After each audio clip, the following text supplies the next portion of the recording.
Shall we explore a fourth line day?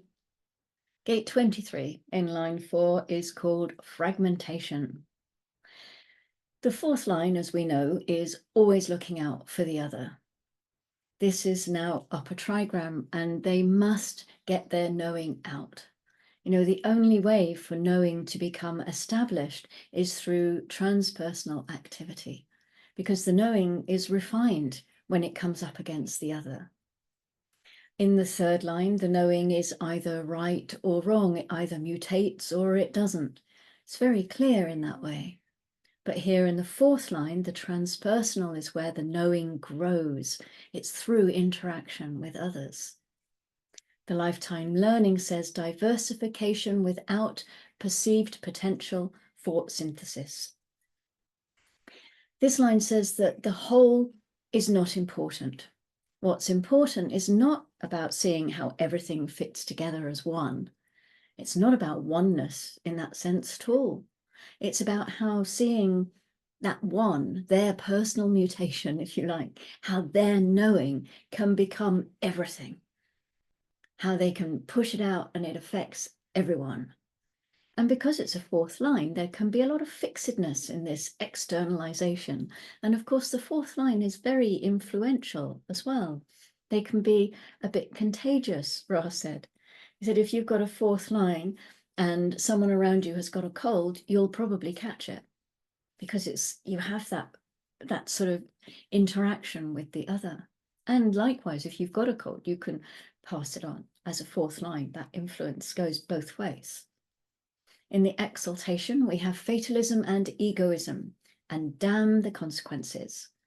Individual expression which has no collective value. To see how the one becomes everything is not very spiritual, really. It's just a mutative process, that's it. And Ra said that these are the kinds of people who think that the moment the knowing is there, the moment it comes in, it fixes everything. It locks everything in. In the detriment, we have atheism and paranoia, individual expression which engenders isolation and fear. So there are some people who claim that they know things, but nobody cares what they know. And there are other people who claim that they know things and they frighten everybody else. And the paranoia and the atheism are part of the same thing. Ra says that it's part of not being influenced. These are people who don't want to be influenced by God. They don't want to be influenced by their neighbors, their family. They don't want to be influenced at all. Remember that deafness and that stubbornness that runs through this channel, this whole circuit. And the fear in gate 23 is that they won't be understood. This is what runs through the channel. It comes down from the 43. And in this fourth line, there is not enough depth really for a real explanation. There's too much fragmentation, and the lack of depth does not allow for the synthesis. And so out of that can come a great deal of anxiety. All the same, this fourth line is the one that lives out the pure individuality, because they simply put all their knowing out there and do not pay any attention to the consequences of doing so. They just do it, whether there's collective value or not. Damn the consequences. What's disturbing for this fourth line is that actually they do care, because all fourth lines are looking to the other, for the other. They need the other. They don't want to be rejected. And so this can cause some real discomfort in this line. The 43-4 is called one-track mind. This is the epitome of the fixedness of the fourth line. This channel of individuality is really fixed on getting its knowing out, even when there may be isolation or fear or the threat of it, even when there's no collective value. Even then, their one-track mind will keep them going. It'll keep them externalizing their unique knowing. The moon. Gate 52 at 11:09 BST. Keeping still mountain. This is the gate of stillness and inaction in the root center, which advises temporary and self-imposed inaction for the benefit of assessment. The focus is on our ability to still the physical body and the senses, and to use that power that we have to concentrate on what is really worthwhile dedicating our energy to. There can be a restlessness and a tension when there's no physical outlet for this energy. It's a root pressure after all. The root pressures are all about movement, really. That's quite an interesting sort of thing, isn't it? You have to find the discipline there to come back to stillness if you manage to get a little bit physical and, get dissipating that energy. But how do you balance stillness with having a physical outlet for your energy? Maybe you have this gate consistently activated in your experience. I'd love to hear it. Maybe you could leave a note in the comments if you'd like to. Would you like to? You are invited to do so. You are informed that I would read it if you did. Gate 39 at 2120 BST. This is the gate of provocation. This is another root center gate. And this is focusing us on the value of obstruction in provoking analysis, assessment, and reevaluation. The value of obstruction. Nice to know that there's a value in obstruction, in provoking analysis, assessment, and reevaluation, because sometimes provoking can feel a bit arbitrary and it's just what people do, but it has a value. This is a gate that's looking towards the solar plexus. It's provoking the emotions of others to discover the quality of their spirit. They are wanting to have their feelings reflected back at them. People with this gate, they're just provocative by nature.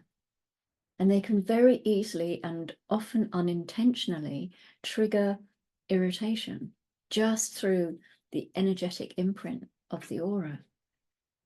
It's not an easy gate or channel to have. Gate 53. This is at 7:39 tomorrow morning. And this is another root center gate giving us the channel of maturation. These are the cycles of life, the beginnings and endings where each cycle must be lived through and completed correctly before another experience can begin. Experiences are not about goals or expectations, just the experience itself and the chance of eventually reflecting on its value to the collective. Now, I've said that that's a channel, haven't I? 53. So what is it the channel with? Just bear with me a moment and I am going to see if I can find out, because I should have that written down. Let me just have a look. 23. That's 23 and that's the line, and we're in line 4. And then we go to the moon, and the moon is in there, not that one, not that one. I will find it because somewhere.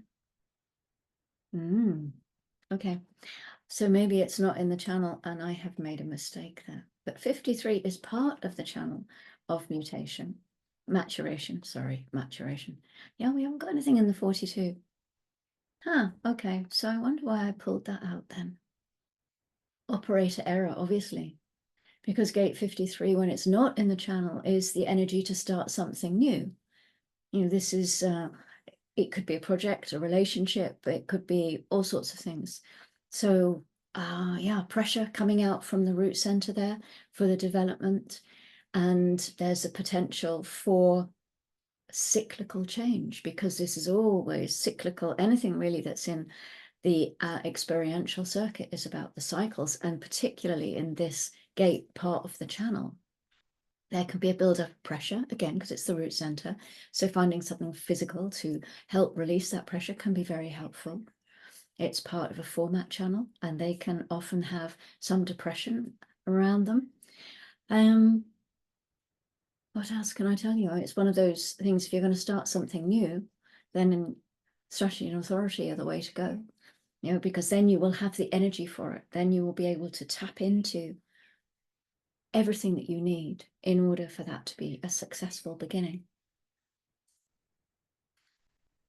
How are you experiencing this transit at the moment? Do you have anything to report? Anything you would like to comment on? Maybe you're feeling the pressure to speak about something.